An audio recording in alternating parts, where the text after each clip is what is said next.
எல்லை எதுவாக இருக்குதுன்னு பார்த்தீங்கன்னா ஒரு காவி குறியீடு சங்கி குறியீடாக இருந்தது. அதை ரீப்ளேஸ் பண்றதுக்கு ஆள் இல்லையே இருந்த போதுதான் அதை ரீப்ளேஸ் பண்ணுவதற்கு திராவிடம் வந்தது.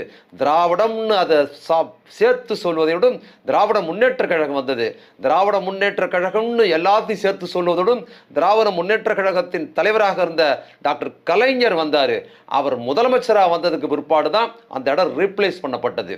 கலைஞர் இந்த தமிழ்நாட்டையே என்ன எப்படி கட்டமைச்சாருன்னு பார்த்தீங்கன்னா இந்த தமிழ்நாட்டையே ஒரு திருவள்ளுவரின் நாடாக கட்டமைச்சார். அப்போ தமிழ்நாட்டை கலைஞர் பெரியார் நாடாக கட்டமைக்கல. பெரியார் தான் அவருக்கு தலைவர், அண்ணா தான் அவருக்கு தலைவர்.